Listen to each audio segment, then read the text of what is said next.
When crooner Andy Williams passed away in 2012, his beloved house in Moon River Estates, a secluded and scenic part of Branson, Missouri, became dormant, locked in silence. Surrounded by whispering trees and the faint hum of the river that had inspired his most famous song, the estate stood untouched for over a decade. But in the spring of 2023, a young couple from Chicago, Greg and Lena Holloway, purchased the house. They were artists, Greg a photographer, Lena a textile designer looking for solitude and natural beauty.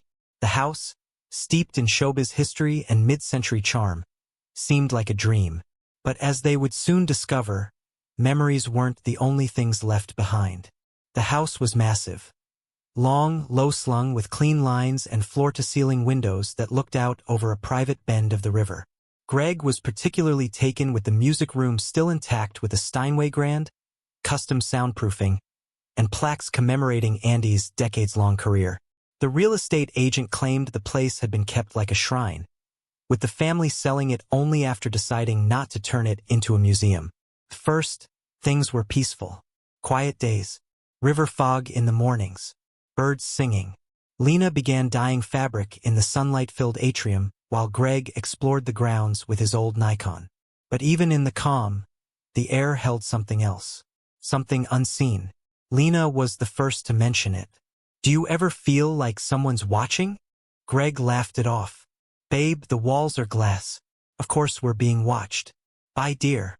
But it wasn't wildlife she meant. It began one evening in late May. Lena had gone to bed early, and Greg stayed up editing photos in the music room. He didn't hear it at first, not consciously. It was like the hum of a distant memory. Moon River. Not a recording, this was live. Slow. Melancholic. Coming faintly from the piano. Greg froze. The room was dark, lit only by the screen of his laptop. The piano lid was closed. He approached it, confused, touched the keys. Silent. But as he stepped away, there it was again, a chord, soft and exact. The next morning, Lena asked if he'd been playing music late. "That song, it was in my dream," she said. "Only I wasn't dreaming. I swear." They both laughed it off, but neither really believed the laugh. The piano would continue in tiny fragments, only late at night. And always the same tune. Moon River. Sometimes no more than a bar. Other times nearly the entire melody. No source. No wires. No timers. The keys never moved. It escalated quickly after that. Lena began sleepwalking. Greg would find her standing barefoot in the hallway just outside the guest bedroom, always that same spot. Her eyes were open, but she wouldn't respond until shaken. One night, he woke to find her crying in the kitchen. "He's looking for something," she whispered. "He's lost." "Who?" "I don't know. He was wearing a white tuxedo." Greg checked all the closets and storage rooms the next morning. No sign of anyone, of course. But the guest room she always stood near? It had been locked when they first moved in. The agent said it was just for storage. They'd never opened it. When Greg finally found the key and turned the knob, the smell hit him, first dust and perfume. Inside was a room that looked completely untouched. A guest suite from the early 1970s. Shag carpet, gold-trimmed mirrors, faded autographed playbills on the wall. And on the nightstand, a framed black and white photo of Andy Williams with a handwritten note, "To Ruth, always my muse." They had no idea who Ruth was. That night, Lena didn't sleepwalk. But the piano played again, this time louder. The tune was broken, discordant. It stopped when Greg entered the room. But just before it did, he swore he heard something else underneath the notes. A voice, murmuring, as though trying to speak through the keys. Trying to distract themselves, Greg dove into research. Lena became obsessed with restoring the atrium. But their peace was gone. Greg found articles about Andy's personal life. Whispers of a hidden tunnel connecting the house to a nearby guest cottage downriver, where he allegedly kept recording gear and rare collectibles. But no one had ever confirmed its existence. With nothing left to lose, Greg started tearing up floorboards in the basement. And he found it. A sealed wooden hatch, long painted over. He pried it open and discovered a narrow passageway sloping downward. The air was thick and musty, heavy with decay. Greg followed it with a flashlight, ignoring Lena's pleas. The tunnel led to a locked steel door. Rusted. He forced it open. Inside was a soundproofed room. Moldy, abandoned, but unmistakably a studio. Tape reels stacked high. A wall of vinyl records. And in the center, a metal chair facing a microphone.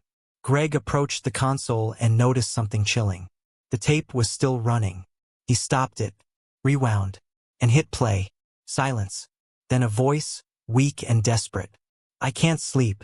I hear them too. She won't let go. Tell Ruth. I'm sorry." Then static. Lena knew what they had to do. They found the local historical society and dug deeper. Ruth was Ruth Anson, a woman Andy had dated briefly in the 1960s. A journalist. She passed away in the early 2000s. Rumor had it he never got over her. Some say he kept her letters. Some say he kept more. That night, Lena placed the photo from the guest room on the piano. She lit a candle. She whispered aloud, "She's not here anymore." The house was silent. The next morning, the photo was gone. The piano silent since. Lena never sleepwalked again. They still live in the house. They don't talk much about what happened that first year. They've sealed the tunnel and turned the studio into a greenhouse. But sometimes, when fog rolls thick over the river, Lena swears she hears footsteps in the hallway. And Greg occasionally finds old reels in places he never left them. The last one he played ended in a whisper. "I'll be seeing you. Don't forget to subscribe and like if you liked this story." The Missouri summer thickened in the hills around Branson, and the fog began to linger longer each morning, pulling itself slow and damp through the trees behind the estate. The Halloways, still relatively new to the area, had settled into a rhythm that looked ordinary from the outside coffee on the veranda, soft jazz on the record player, old recipes learned from Lena's grandmother. But the house had changed them. Since discovering the underground recording room and playing the whispered tape Tell Ruth. I'm sorry Greg no longer entered the music room alone. Not because he feared a ghost, but because he felt something had awakened. Not a presence exactly. A mood. A tension in the air, like a breath being held just behind the walls. The nights were still, but that kind of stillness that makes you aware of every small sound. The way the window panes creaked just slightly around 2 a.m., or how the thermostat made a faint click, followed by the ghost of a step on wood. Lena began waking up without knowing why, her heart beating fast as though something had just touched her. One night, around mid-July, they both woke to a sound not heard in weeks. The piano. But this time it wasn't Moon River. It was a chaotic stammer of chords rushed, uncertain, desperate, like fingers falling in panic, trying to remember something. Greg didn't move. Lena clutched his arm. Then it stopped. And the silence that followed was somehow worse. By late summer, the air grew heavier. Shadows lengthened. Greg had developed a habit of sitting on the edge of their bed for hours after midnight, staring at the floor. He didn't speak when it happened, just listened, as if expecting the voice again. Then, one Saturday, he came back from town with reel-to-reel equipment he found in an antique shop. It was the same brand as what they'd discovered in the tunnel studio Revox. He said it felt like a sign, that maybe the tapes in the old room wanted to be heard. Lena resisted. What if we're opening something that wanted to stay shut? But he'd already started cataloging them. There were dozens. Most were unmarked. A few had handwritten titles, Test A1, Studio Night 8/74, 4R. The last one he played was labeled only with a circle drawn in red pen. It began with static. Then a faint shuffle. A man's voice, Andy's breathing. Not singing, just breathing. Then, "You still here?" A long pause. "They keep moving things." Another pause. "I saw her again by the window. She's not young anymore. Her eyes are gone." Silence. The rest of the tape was hiss. Lena stood in the doorway the whole time, wrapped in a quilt, shivering despite the heat. The Halloways didn't close the blinds in the living room for the first few months. They loved the way the forest spilled inward through the glass. But by August, Lena began noticing a strange reflection at night. When the room was dim, and the patio lights were off, she would see something out of sync. The reflection of herself moved a second too late. At first, she thought it was a trick of the eyes, or fatigue, but it happened again, and again. One night, she stood completely still and watched. In the black glass, her mirrored self took a step forward before she did. Lena screamed. Greg rushed in and turned on the lights. Nothing. Just the forest beyond the glass and their pale faces reflected in the clean surface. But Lena knew what she saw. From that night on, the blinds stayed closed. One part of the house they hadn't explored fully was what the blueprints called the dressing room. It was a narrow hallway-like space beside the master bedroom, filled with antique mirrors, 13 of them, some round, others rectangular, all mounted at angles so that no matter where you stood, your reflection was caught by at least two. Andy had installed them according to the notes from a biographer. He called it his perspective chamber. The room had no windows. Lena began dreaming of it, though she hadn't been inside in weeks. In her dreams, the mirrors weren't reflecting anything. They were showing scenes flickering like film reels. Andy alone, seated at the piano in a tuxedo, weeping. Ruth sitting at the river's edge, eyes hollow, holding a letter. Then a version of herself, Lena, watching it all unfold from inside the mirror, unable to leave. One morning she woke up with her hands bleeding. Thin slices along her fingers, as if she'd run them across broken glass. But the mirrors were untouched. There was one last change, something neither of them wanted to name.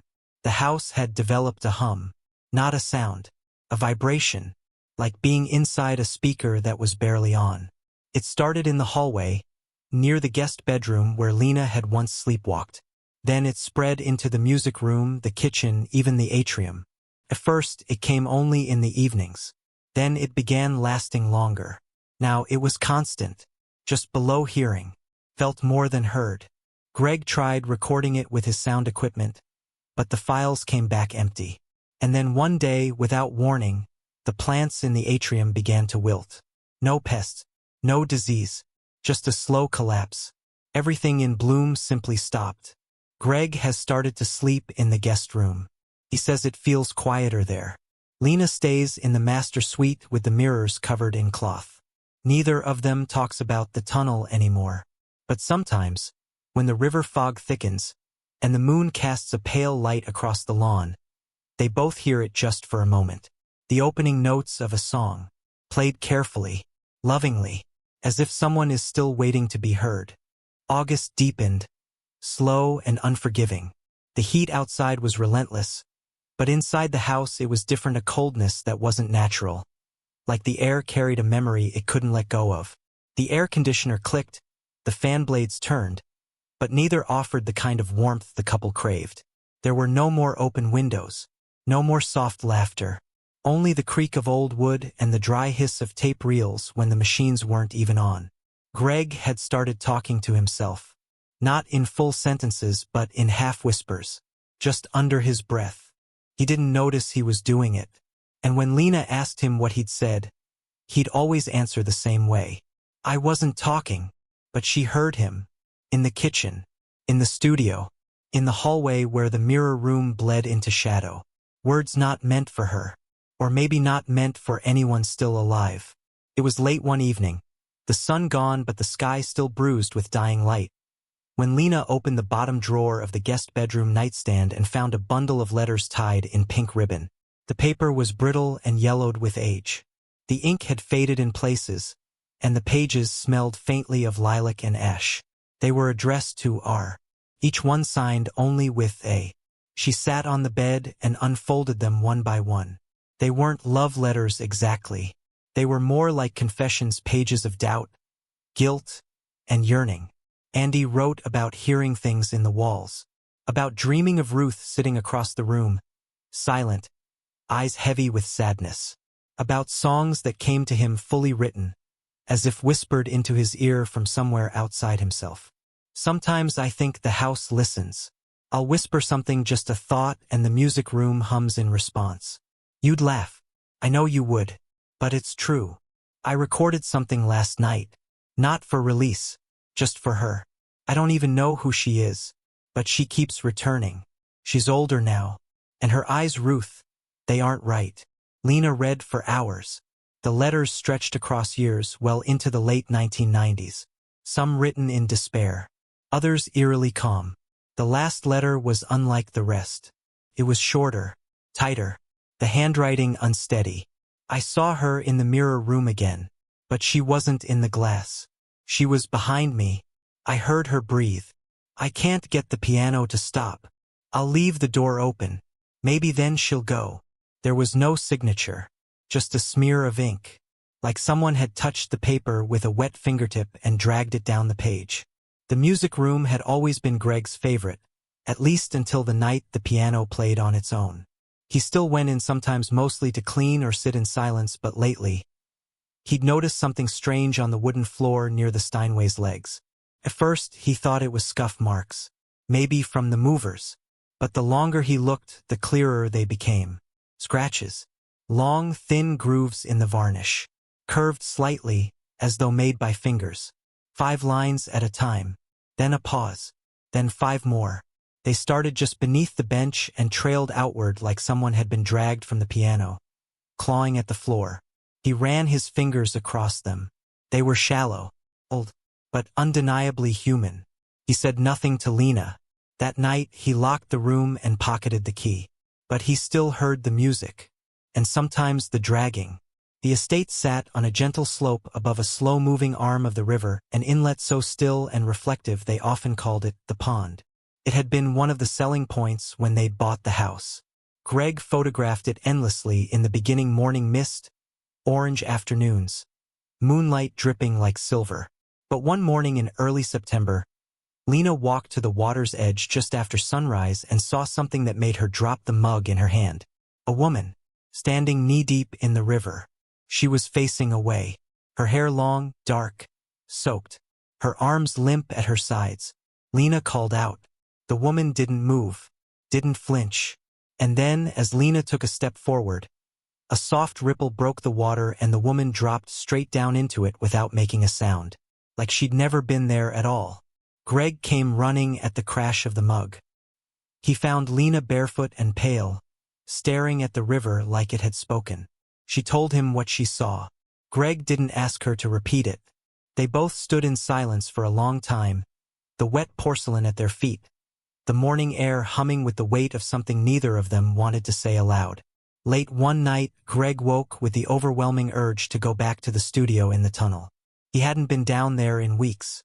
He thought the air would be stale, but it wasn't. It was warm, fresh, as if someone had just been there. The lights came on slowly. Dust motes drifted. The reel-to-reel decks waited in silence. And there, on the table, was a tape. He hadn't left one. No label. No markings. Just a blank black reel. He loaded it, trembling slightly. Sat down in the old, cracked chair with its stiff leather arms. Turned the volume low. Pressed play. First nothing. Just the pop of magnetic tape. Then a sound so soft it almost wasn't sound at all. Like breath over the surface of a microphone. And then singing. A woman's voice. Not professional. Not polished. Just soft, broken, mournful. 2 drifters. Off to see the world. Greg's hands began to shake. The voice wasn't Ruth. Wasn't Lena. It wasn't anyone he recognized. But it was in the house. He leaned forward, stunned. And then the voice cracked, fell silent, followed by a whisper. Not from the singer, but closer. Much closer. Just off to Greg's right. Behind his shoulder. Do you hear it now? He turned. No one. But something was wrong. Terribly wrong. Because the microphone light was on. Someone or something had been recording the entire time. By October, the house was no longer theirs. Lena moved out first. She packed 1 suitcase at dawn, left a note on the kitchen counter, and drove to her sister's house in Kansas City without waking Greg. She couldn't take the dreams anymore. The mirrors, the reflection that now smiled when she did not. Greg stayed behind, convinced he could finish restoring the studio, that if he played the right song, whatever was trapped there would finally go. 2 days later, the neighbors reported music coming from the house all night long. Not recordings. Live music. The same song repeated again and again. Moon River. Slower. Slurred. Like someone learning it for the first time. By the end of the week, Greg stopped answering texts. Lena returned with the police. They broke through the front door and found the house cold and dark, every window covered. Every mirror smashed from the inside. The music room door was open. The piano was playing. Greg was gone. All that remained was a reel of tape still spinning, whispering over and over. Tell Ruth I'm sorry. I'm still here. The house remains unsold. And every so often, when fog covers the water and the wind stills, neighbors swear they can hear a man singing in the distance, his voice aching with something beautiful and terribly unfinished, like a goodbye that never found its end. Don't forget to subscribe and like if you liked this story.